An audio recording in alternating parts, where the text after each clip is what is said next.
کچھ لو کچھ دو پر بات نہیں ہوئی، ملاقات غیر سگالی تھی۔ آئی پی پی کے صدر علیم خان نے نون لیگ سے سیٹ ایڈجسٹمنٹ کی تردید کر دی۔ کہا سیٹ ایڈجسٹمنٹ سے متعلق سی ای سی میں کوئی بات نہیں ہوئی۔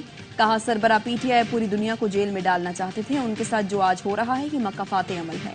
عثمان بزدار کی تعیناتی میں کوئی میرٹ، کوئی ایمانداری نہیں تھی۔ عثمان بزدار کی لوٹ مار سے کئی بار سربراہ پی ٹی آئی کو آگاہ کیا۔ سچی باتیں بتائیں تو سربراہ پی ٹی آئی نے نیب سے پکڑوا دیا۔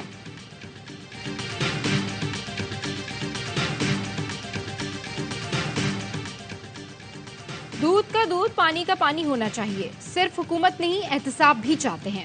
مسلم لیگ نون کے قائد نواز شریف کا پارلیمانی بورڈ میں خطاب، کہا میرے خلاف جھوٹے مقدمات بنانے سے ملک کا نقصان ہوا، دوسروں کو چور چور کہنے والے خود سب سے بڑے چور ہیں۔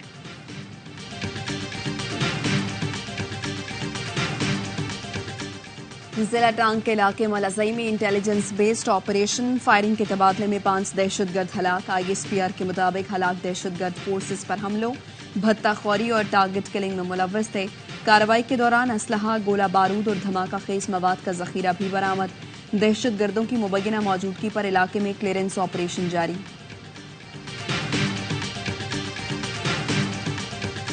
عالمی امن اور سلامتی کے لیے خطرات بڑھتے دیکھ رہا ہوں، غزہ میں انسانی بنیادوں پر فوری جنگ بندی ہونی چاہیے۔ سیکرٹری جنرل اقوام متحدہ اینٹونیو گوتریس کا سلامتی کونسل اجلاس سے خطاب، کہا بمباری اور دشمنی نقل و حرکت پر اسرائیلی پابندیاں صورتحال بگاڑ رہی ہیں۔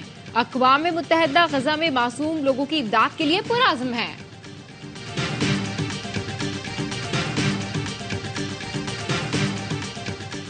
اور اسرائیل کی اندھی حمایت، منافقت اور دوگلاپن، غزہ کی صورتحال پر سلامتی کونسل کا اجلاس جاری۔ امریکہ نے عزائم ظاہر کر دی ہے۔ اقوام متحدہ میں امریکی سفیر کا کہنا ہے غزہ میں جنگ بندی مطالبات کی حمایت نہیں کرتے، حماس اسرائیل کے لیے خطرہ ہے اور غزہ پر حکمرانی کرتی ہے۔ غیر ملکی خبر ایجنسی کے مطابق امریکہ کی جانب سے غزہ میں جنگ بندی کی قرارداد کو ویٹو کرنے کا امکان۔ سیاسی صف بندیاں، آصف زرداری اور بلاول بھٹو سے اے این پی رہنما ایمل ولی کی ملاقات۔ پیپلز پارٹی اور اے این پی کا خیبر پختونخوا میں اتحاد پر غور، سیٹ ایڈجسٹمنٹ پر تبادلہ خیال کیا گیا۔ انتخابی اتحاد پر بات کے لیے مزید ملاقاتوں پر اتفاق۔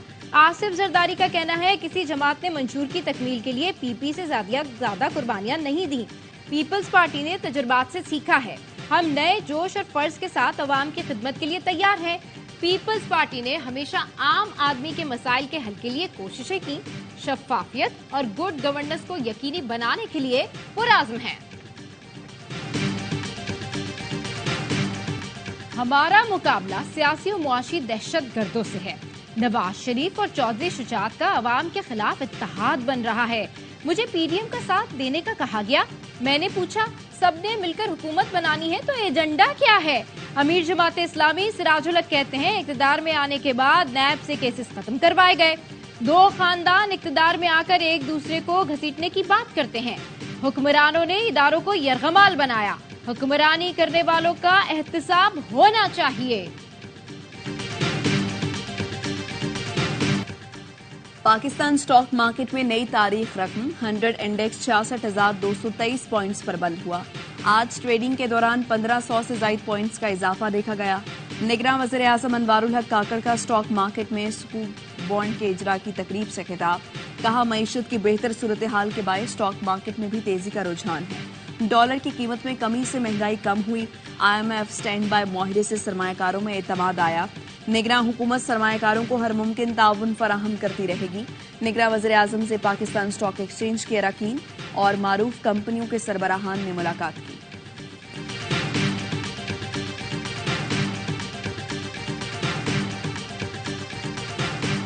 سرکاری اسکولوں کے فرنیچر کی مد میں کروڑوں روپے کی کرپشن کا کیس، سندھ ہائی کورٹ نے سیکرٹری تعلیم، ڈائریکٹرز، ڈی ای اوز اور متعلقہ افسران سے 2 ہفتے میں رپورٹ طلب کر لی۔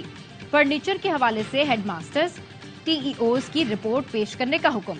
جسٹس صلاح الدین پور نے ریمارکس دیے، فرنیچر ہے نہ واش روم، سرکاری اسکولوں میں بچے فرش پر پڑھ رہے ہیں، کروڑوں روپے کا بجٹ کہاں جاتا ہے؟ تفصیلی رپورٹ پیش کی جائے۔ فرنیچر کی خریداری میں 13 کروڑ روپے کی کرپشن، چیف سیکرٹری سندھ نے 2 افسروں کو 3 ماہ کے لیے معطل کر دیا۔